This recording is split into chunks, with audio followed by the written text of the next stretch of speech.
Oh Lord, won't you buy me a Mercedes-Benz?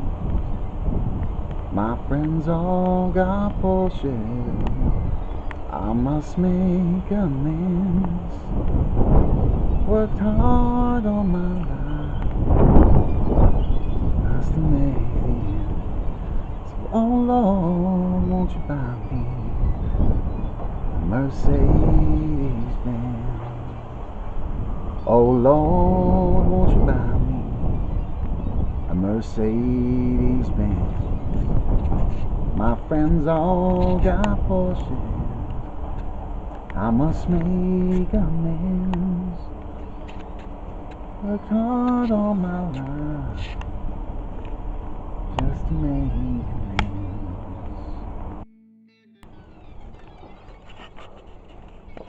Only has cruise on it.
It's not bad.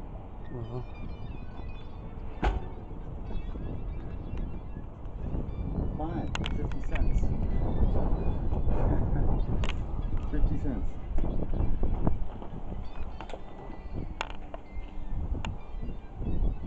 Black paint shop.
think like film has always been part of my family.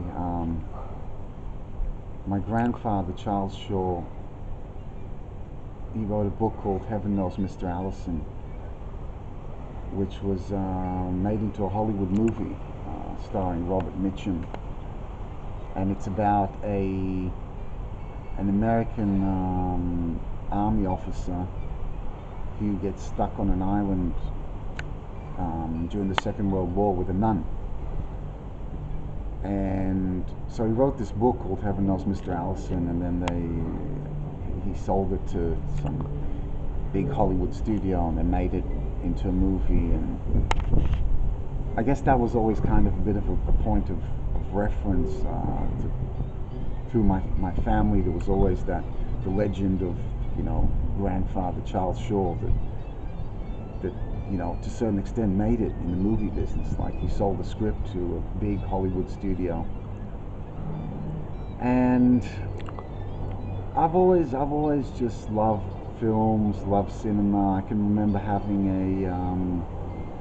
a subscription to the video store back in the 90s and stuff. That, you know, you'd have a video store. It's not like today where everything is streaming and Netflix and Apple TV and all that crap. Like, you'd have a video store where you'd pay to rent 10, 20 movies, and then you'd go to the video store, you'd pick out your movies, you'd pick a couple of movies, you'd go home, you'd watch them, you'd return them, you get more movies.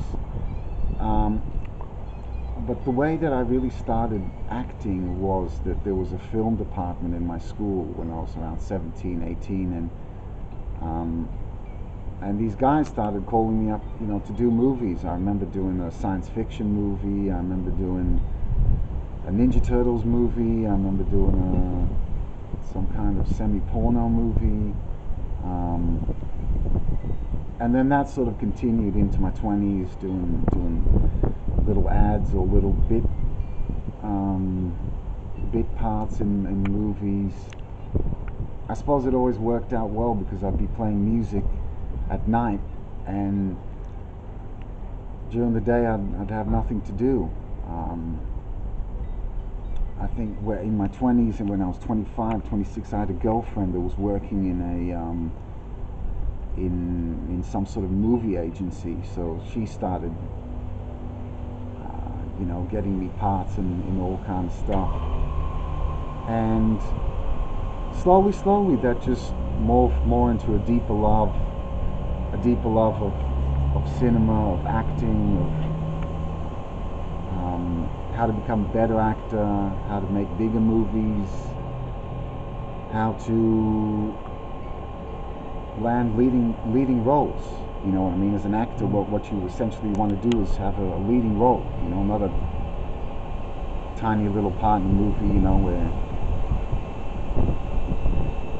you can have a little part in a movie where you rush in and you go, oh, they went that way. You know, and that's your whole part in the movie. So over time, you do. Number one, you have my love of making movies and acting has deepened.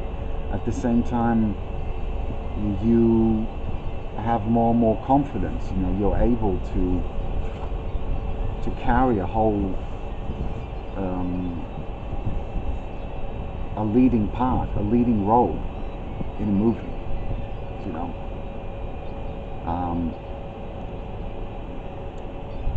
And you start to ask yourself these kind of questions of why should somebody actually pay money and spend 2 hours of their life watching you in a movie?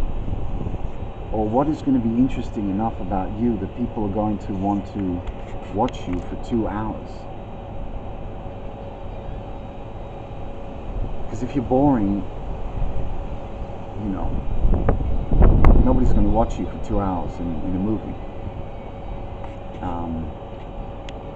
And the world is full of acting schools and acting coaches and people that have degrees in theatre and all that crap, but that doesn't necessarily turn them into people that are actually making movies, you know. So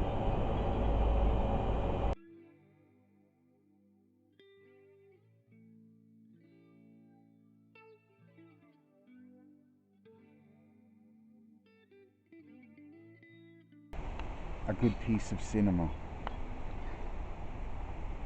The only way to answer that is that the truth is that the truth is in the eyes of the beholder. There is no truthness or falseness. No one person can judge a work of art and dictate that judgment to another man, because the truth is in the eyes of the beholder. If you are moved by a painting, if you are moved by a movie, an album, a song, anything, and you truly believe that piece of art or that artistic endeavor is amazing, who is any other man to say that that isn't true?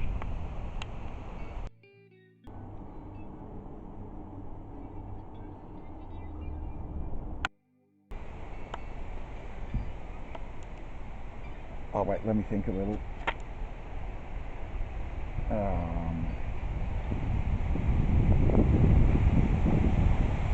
There is no truth. Truth is in the eyes of the beholder. What you truly think is great, another man might completely discard. What you completely discard, another man might think is amazing. Truth is really in the eyes of the beholder. And we as a species, as mankind, we are all different to each other. Therefore, there is no truth. There is no such thing as truth when it comes to art, culture, music, paintings, movies.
Well, I feel that, what we've been through, the pandemic, I don't know if we want to bring that into the movie, but I feel that it really gave people a taste of what the end of the world would feel like, or what it is. It's sort of, you keep on watching these big American movies like Independence Day and stuff, and you think that's never really going to happen to me, but that was real. That really did happen to us. And it's just changed our society so much in a way that I don't think any people have really come back from it. People are just not the same. People see their loved ones differently. It makes you think about everybody in your life differently going through something like that.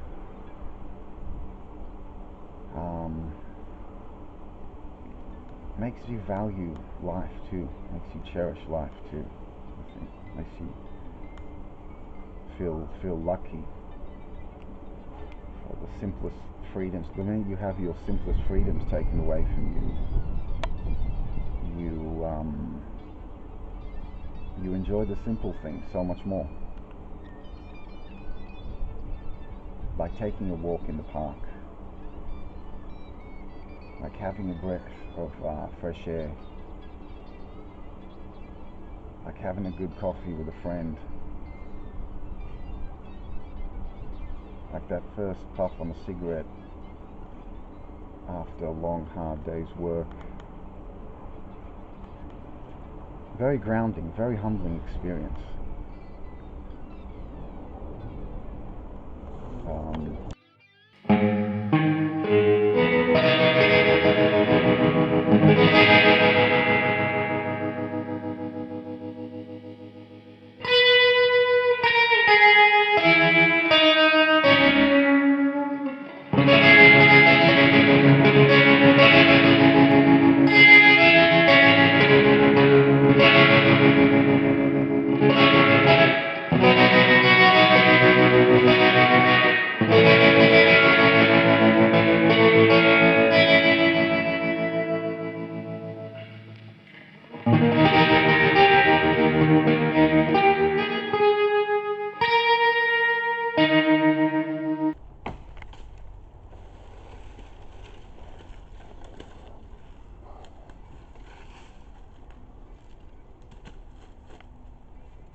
And what other people think truly doesn't matter.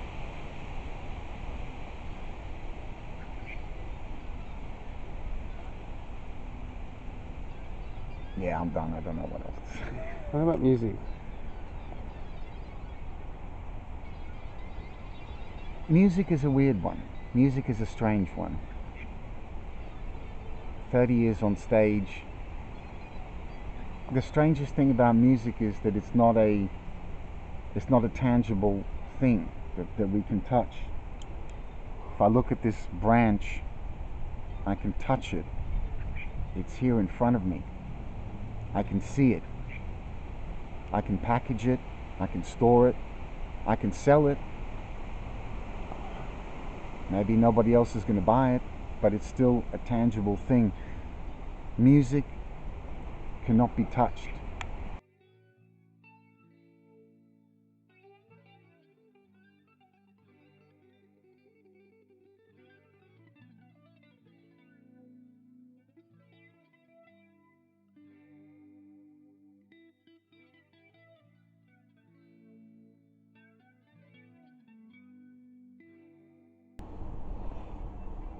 Futuristic thing, you know what I mean? Like whenever I see rubble, I'm kind of like, it's like a futuristic, like the end of the world kind of, thing.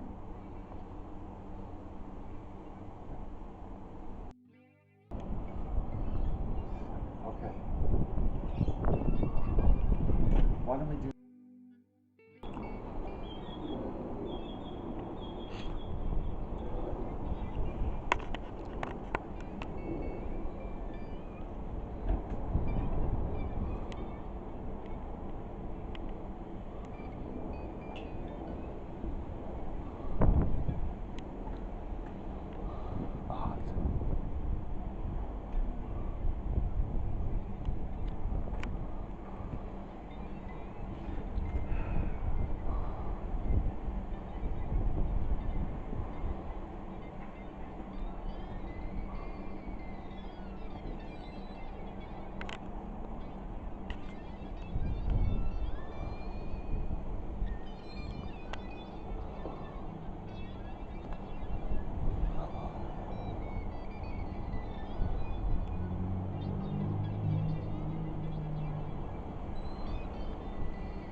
I think that's really fun. Do you mind if I just grab a couple of shots sitting on the toilet? Yeah. Yeah.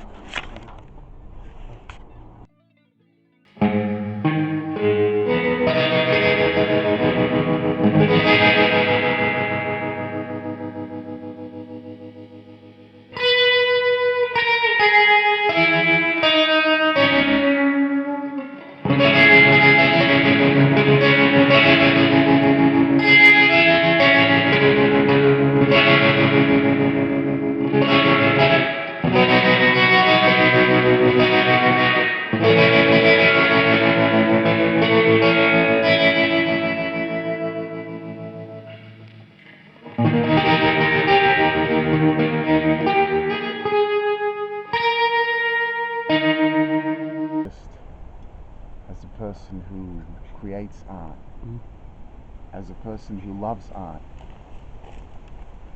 as a person who is moved by art,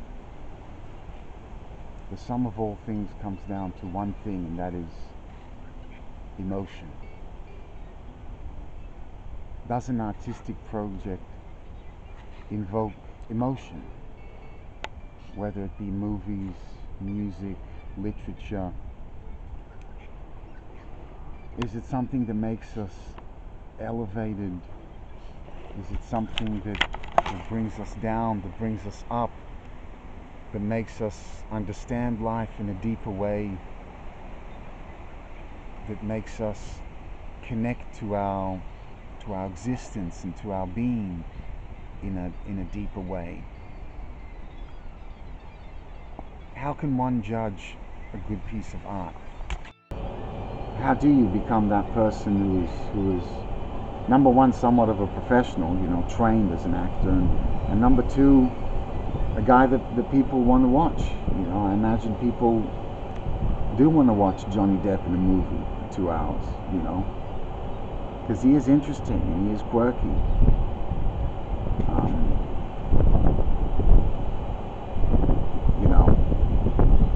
Some actors are just drop dead gorgeous,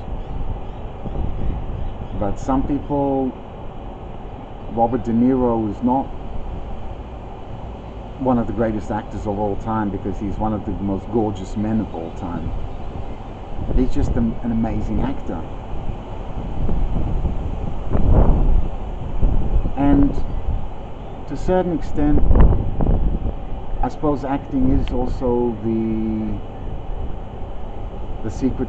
It is not the secret, but maybe the key to eternal life, I guess.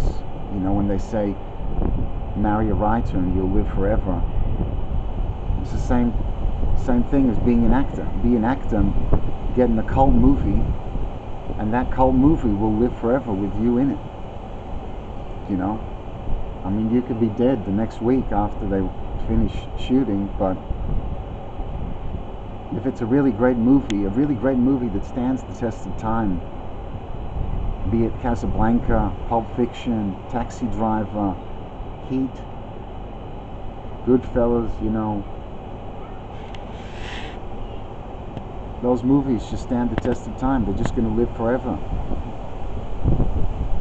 They're going to be here forever. And movies that are great become greater over time. Pulp Fiction was a great movie 30 years ago. I can't remember when it came out, 93 or something. But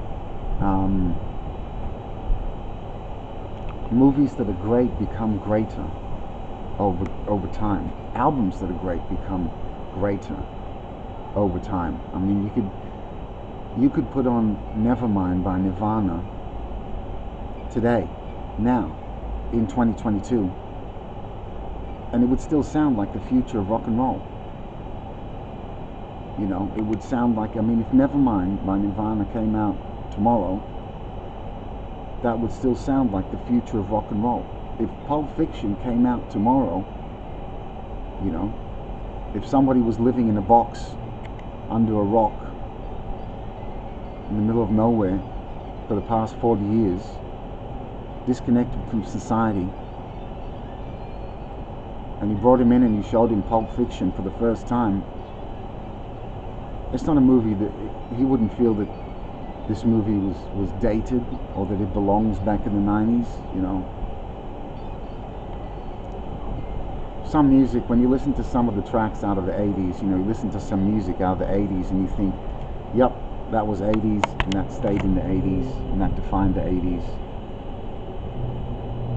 Whereas I believe that truly a lot of great art and culture just, you know, exceeds the boundaries of space and time. You know, Picasso's always going to be great.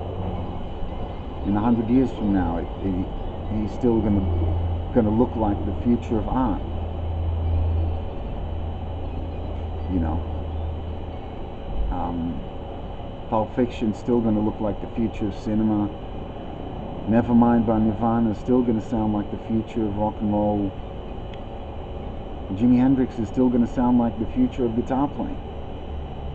I mean, that guy died in 1970, 52 years ago. When I put on Voodoo Child and I listen to it,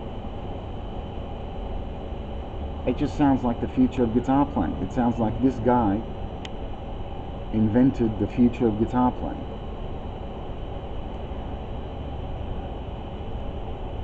So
and what do you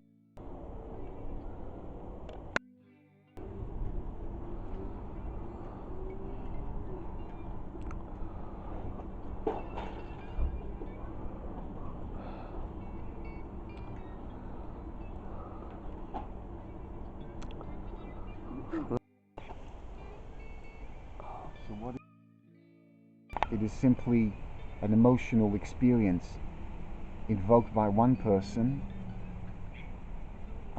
and experienced by another person. A musical performance or concert is really a gathering of souls, of like-minded souls. Whatever you're into. Some people are into metal, some people are into blues, some people are into jazz, rock, pop. Whatever's your thing, whatever moves you, it's not something that you can fake. It's something that you were born with. You know, the guys that like jazz probably are never really going to like heavy metal.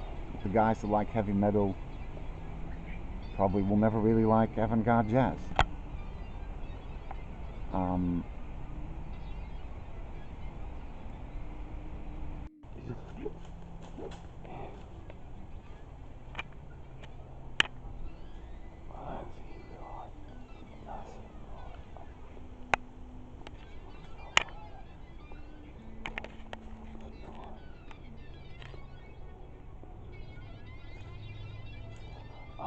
No. Oh, you want to start? Yeah.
have a bit of Jackie Chan in there. Yeah. You know? So, yeah. Or maybe not too much, because then it won't be PG-13 anymore. You know, too many. Anyways.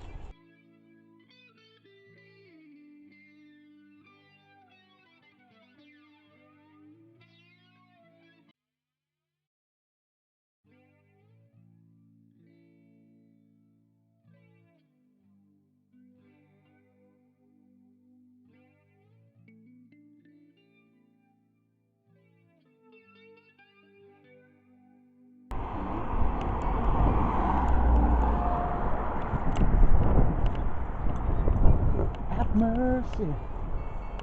Been waiting for the bus all day. You know that song? No.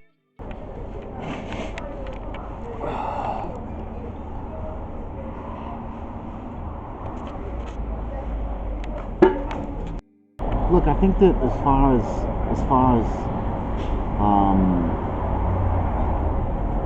society and the artist,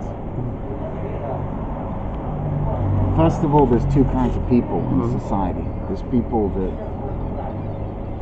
essentially are interested in art, and there's people that don't care about art at all. You know, there's people that are into fishing, boxing, scuba diving, sky jumping, and there's people that are interested in art. I'm talking about people that are not artists. So those people that are interested in art, to a certain extent, support the artistic community, because if nobody would buy an album, if nobody would buy a concert ticket, if nobody would buy a movie ticket, if nobody would buy a painting, if nobody would go to watch the ballet, then the artist couldn't function. The artist functions in society because society, to a certain extent, supports it. A famous artist is simply a person that more people in society support, as opposed to some guy that makes an album and the only people that buy it are his sister and his grandmother. You know, someone who sells 1 million records is supported by 1 million people. 1 million people thought that they should buy that album. That's how the artist becomes successful.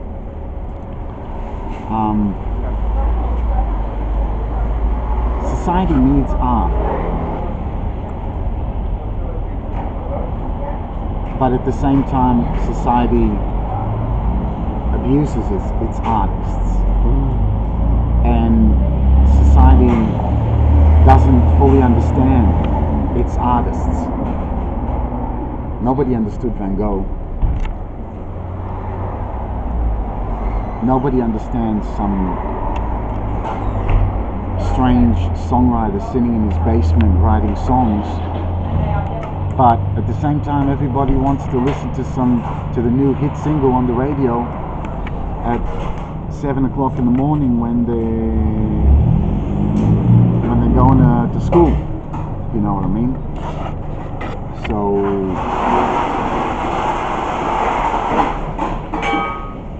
I guess the point is that there's a constant give and take. There's a constant struggle between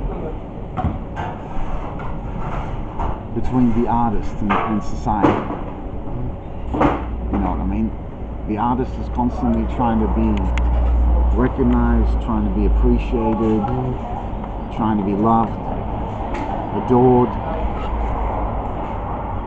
And society needs art, but has got no idea what the artist has got to go through to create that art. Society's got no idea who is a good artist, who isn't a good artist. A lot of great artists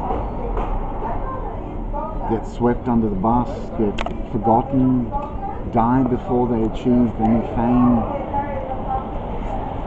because society at that time couldn't acknowledge them, couldn't understand them. And it was only many years later that, you know, I mean, some artists are successful during their lifetime. Picasso was a very successful painter during his lifetime. People loved his paintings, people bought his paintings. Van Gogh was not. Van Gogh sold one painting in his whole life. And that's the same as any form of art, you know. I mean, well, some people have great success but end up being very miserable. We're all aware of the countless stories of you know, musicians committing suicide, musicians shooting themselves, hanging themselves. You know, I mean, you got to wonder about a guy like Anthony Bourdain. He looked like such a happy guy. He basically spent his life traveling around the world and eating great food. And then he hung himself. And you can't help but think, why? Why did this person have to hang himself? Why was his life so terrible? So,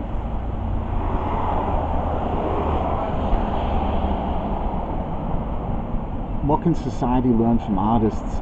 The only way that society expands is through the people that are living on the outskirts of society. The people that are living in the underground, people that are living in the shadows, those are the people that are truly free to develop a new idea. Because the more people are in the mainstream, the more afraid they are to take a chance. The more someone has a bigger job, better car, better looking wife or husband, bigger mortgage, the more that person is going to be afraid to rock the boat or try and do something bizarre and strange. But the people that take a chance, that do something bizarre, that make a weird movie or strange album, those are the people that expand our society, our consciousness of what intellectual property is. You know, so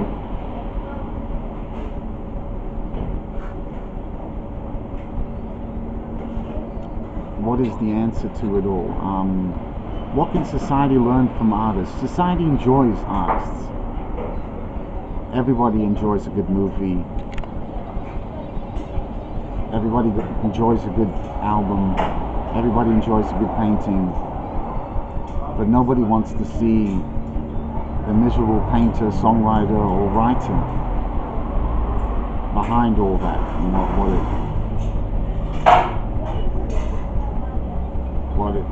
you know, I think society can be kinder to its artists.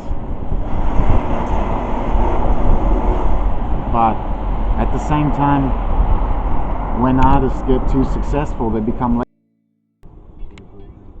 No perfection, revolution, history has patterns.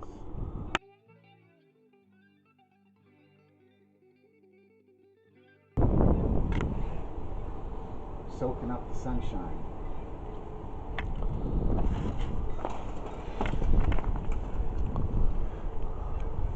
Read much and ask a lot. Question everything and remember, life owes only death, and nothing in this world should be made easy. Converse much with philosophers.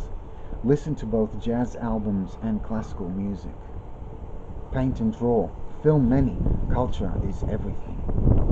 Sometimes the smartest people advocate violence, covered with polished manners.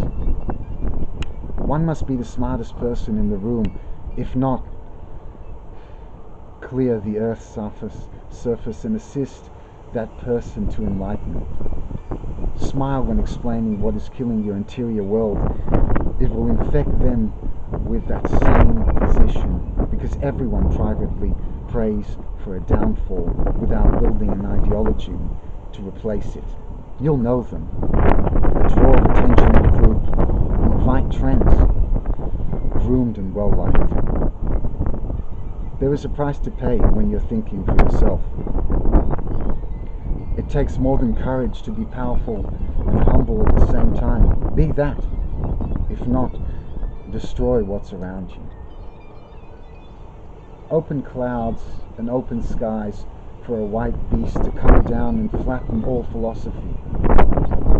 Do not complain if you cannot think.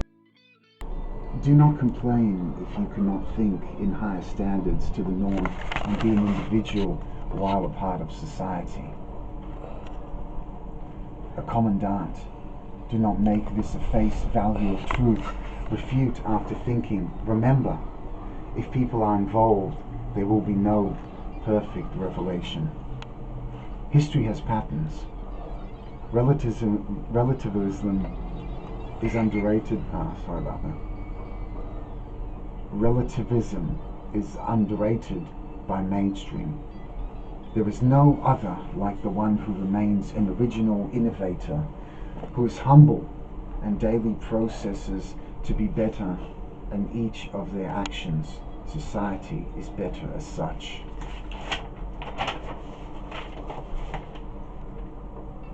A horrible tendency I have, being a romantic and soft-hearted person when it comes to love. I'm all too easily giving into fantasies about love. At times, it's almost disillusionment. Maybe it's not, though it's highly addictive. It's an interpretation of my daily life. Focus, and all too often I believe it's a reality.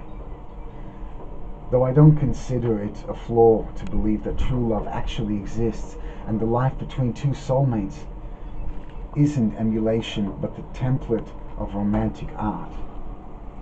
Perhaps it's not necessarily about the subject. Maybe it's my natural desire to escape the society and culture I am currently living in, or just the people I know. It's an ironic murmur in my life, but I looked at it with deep concern, worry and some sort of contempt. It is a part of me. Real life can't be thought out. Like a scene in theatre, like Bruce Lee said, it must be endured. Control is a funny thing. Implies so much. Control can be implemented towards oneself, but not for the outwards. Control of reality is undefined, while what's acted out with its cousin propaganda, advertising, and I dare say art, legal situations, government institutions, and religion are now common modern practices. Sure, I can understand some stuff, like murder and theft. There is some love and affection towards other people, like family and friends, with people I've known for more than 10 years.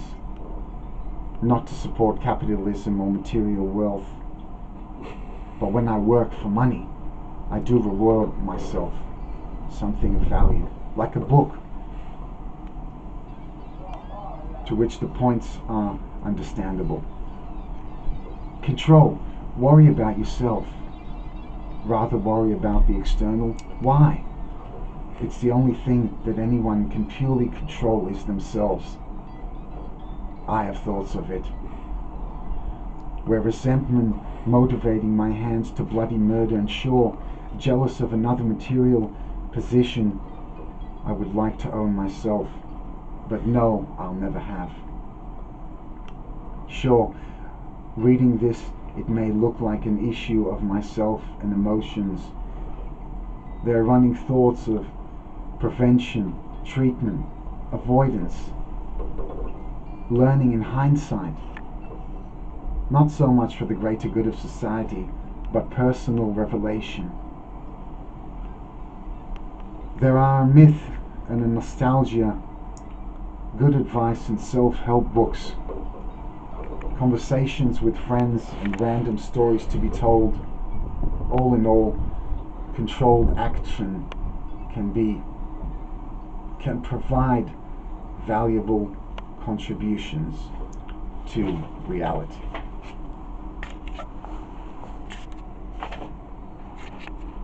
I read it the best I could, but here and there I fucked up words. So,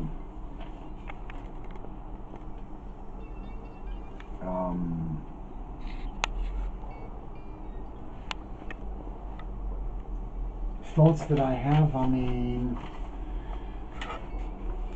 look, I think that there's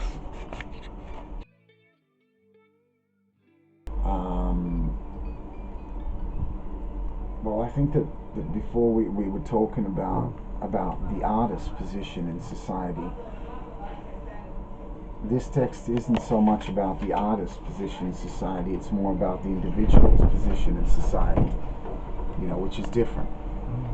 You know, I mean, it's one thing to be an artist that's functioning in society, but it's different to be an individual functioning in society.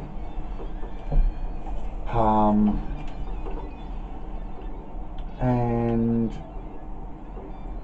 I think in today's world where we're at, you know, in 2022, you know, with everything going on with Russia and China, you know, the big question really is capitalism or communism.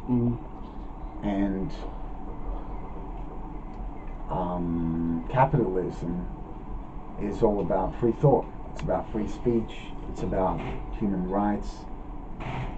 It's about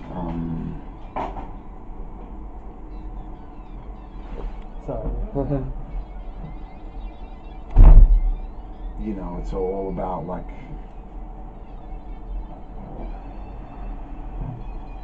you know, the individual expressing themselves and having their point of view, and the individual's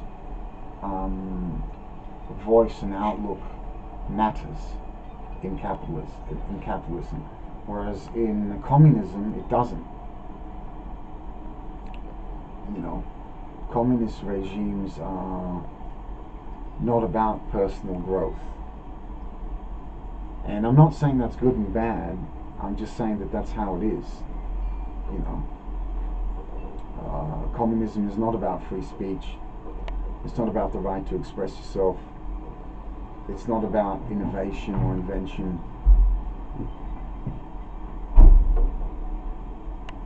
It's all about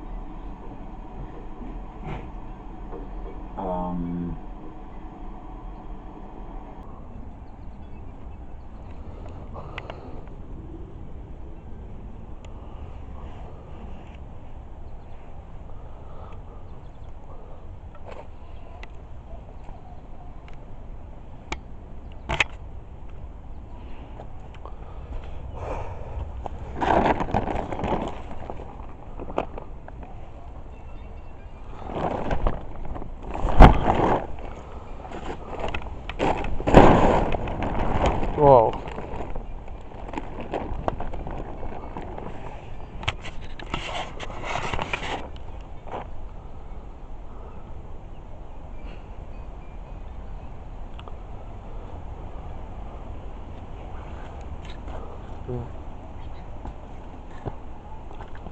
You know, I guess that is something that pisses me off about Australian society a little bit. Is that, like, wherever you are, you're always being watched. You know what I mean? Like, you can be in some park at 3 o'clock in the morning minding your own business, and there's some old lady. What are you doing? You know? And then people also are like, they love tittle-tattling, you know? Other countries, like, whatever you're doing, you know,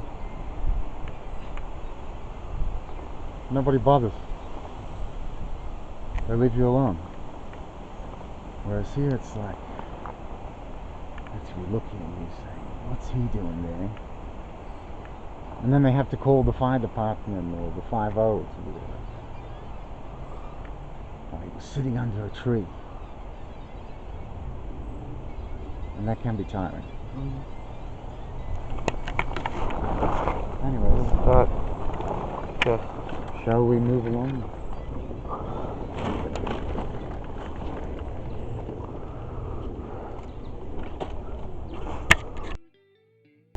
Memory is truly immortal.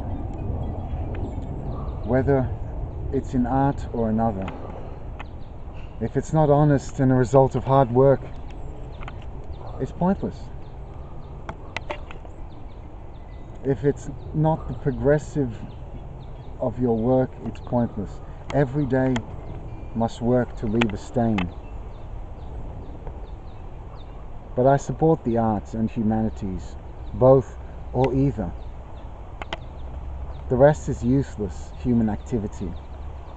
You can support others, but refer as a fan. Literature and philosophy can argue are the highest. Throughout, planned and revised, words to use to articulate like what poets do. Thoughts and new ideas pointed out a set of different questions.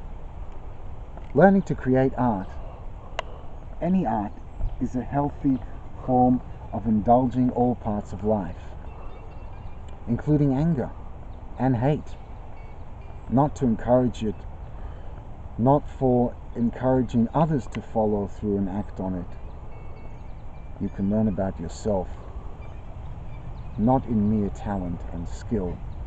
Conversations, actions, work, things we do in private are the worst at times, dull and mundane. One's character, flexible and dynamic, deep, even if one doesn't know. Symbols in art can translate what everyday words and actions can't. For it's constant in wisdom and mysticism that the universe is inside and God is only. I'm expecting that the arts will take over religion, like the science, philosophy as well, because of it applicable to everyone. Filling out unwanted culture because life is quite tragic, predominantly due to the rise of AI. If you read Nick Bostrom or listen to his lectures, the brain is limited. An argument against freedom on the account of its physicality. Maybe enlightenment does wear a mask, and humanity has been calling the mask God. God. Maybe Bostrom supports the limitations of intelligence on account that the brain does not grow larger. It seems kind of lacking. I am not a doctor. Maybe a reason to disregard this. In terms of computers, the size is limitless, or at least can rule over the size of this earth. Until interstellar travels can be mastered, then that computer can go into space. Do not forget, people are products of not only their choices, but our culture. To move forward to perfectionism and that constant alluring perfect revolution, the generation before must be destroyed, causing issues for history lessons. Disregard both left and right-wing thinkers. Society has a natural flow, and time always moves forward. Kant wouldn't be here if it wasn't for Hume. Can knowledge be restraining? The same with values and moral ethics. Ignorance is very constraining. This is awareness as well. But wisdom can produce not only progress, but leads the path to self-produced happiness. Devoting to the culture and improving. I think that my thoughts on that are that,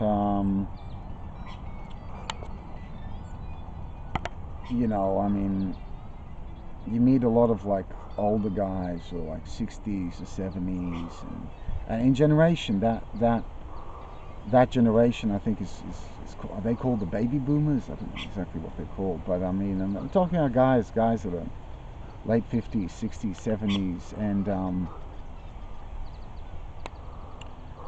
they seem to have this attitude of telling you off, like, back in our days we did it this way. And I find that people that are young these days, people in their 20s and 30s,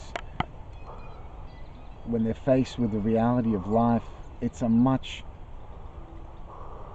crueler reality. I mean, if you want to buy a house,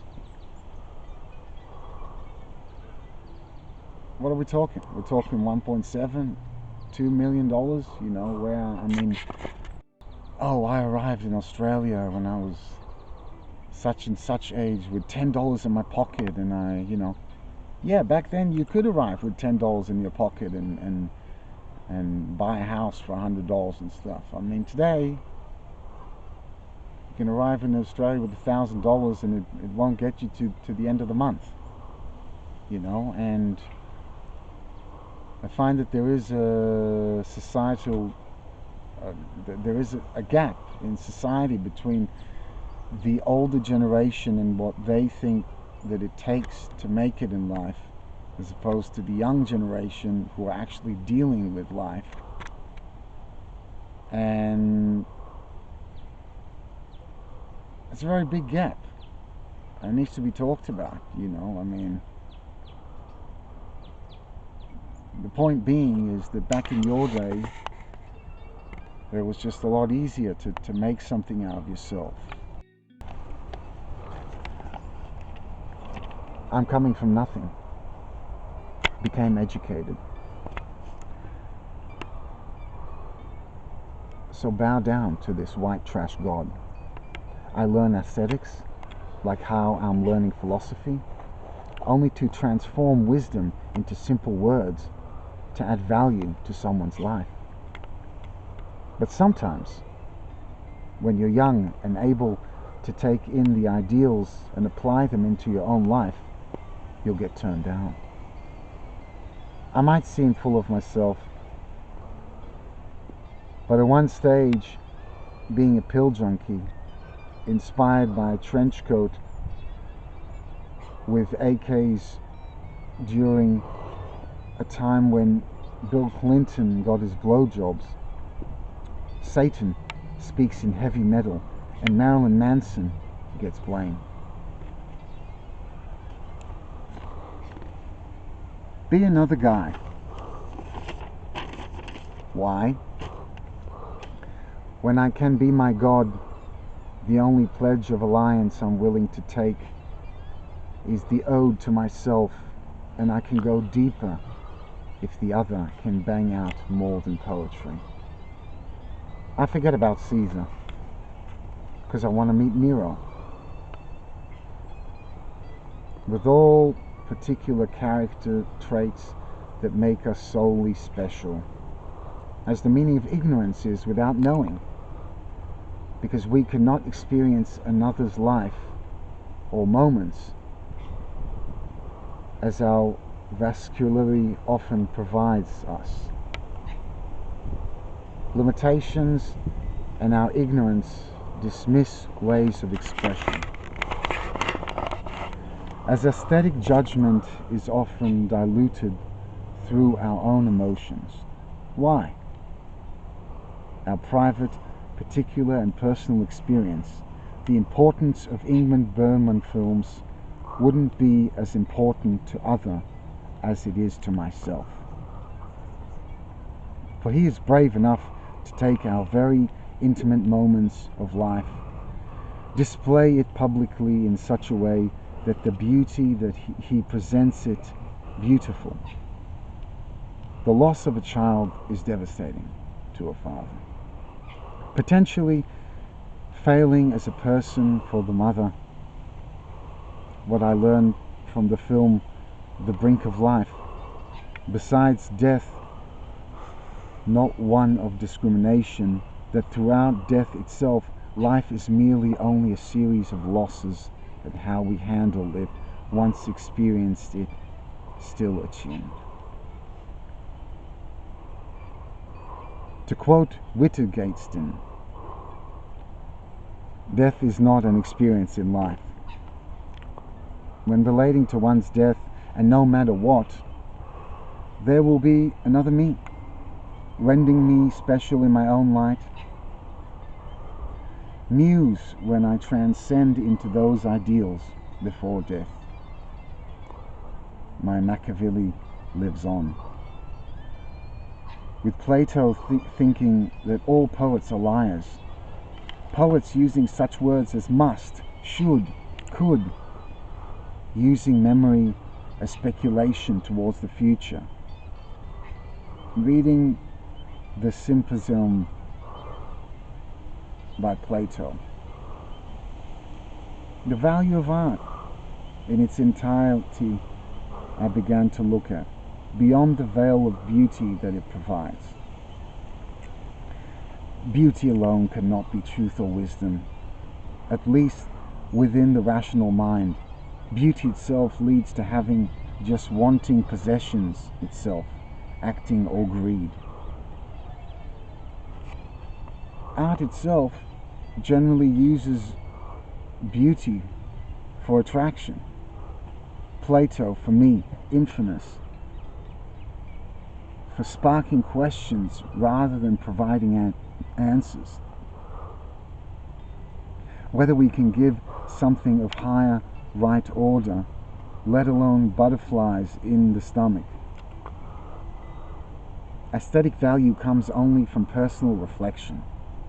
Just in modern times, beauty is often diluted as truth and value in terms of music. I prefer jazz and classical music. Don't know why, other than if they can become famous, it's on account of hard work and actual talent. Rather than buying airtime and playing on the tingles of young lady, such people as Justin Bieber and Jonas Brothers, to my personal belief, demons spawned to pull closer to the rapture. But people like Miles Davis, famed to a degree in today's mainstream. The album Kind of Blue, and in particular with the song under the same name with Coltrane, lingers on more than romance. Listening to the album, one can tell the burden of reality on the artist. Translating more emotions, as Hugo once said in music, but translating the soul, where both jazz and classical music is in the debate over. Classical in symphony form, the smoothness of life and one. When everything is Elgin, and jazz for the dynamics of frantic emotions and spontaneous thought.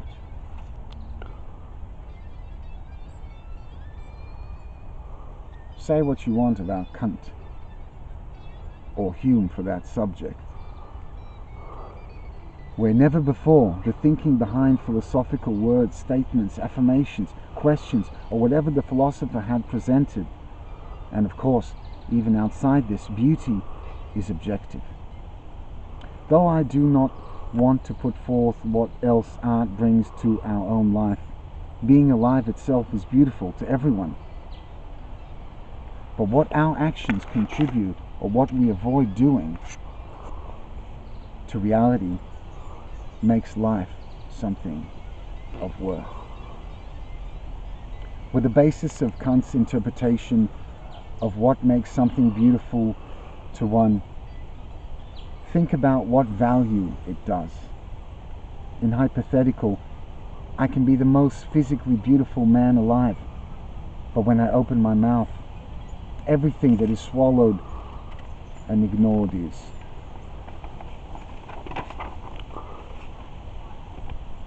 With the rise of Dadaism and the avant-garde, anyone now can argue that not all art is aimed towards beauty itself. separating itself, perhaps on purpose, takes that as a beginning of separating beauty from art and see what it teaches, morally or just another way of expressing. The poem Howl is different from the sonnets of Bill Shakespeare.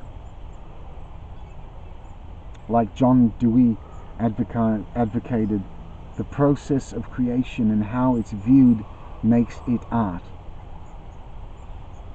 Perhaps something the Dada movement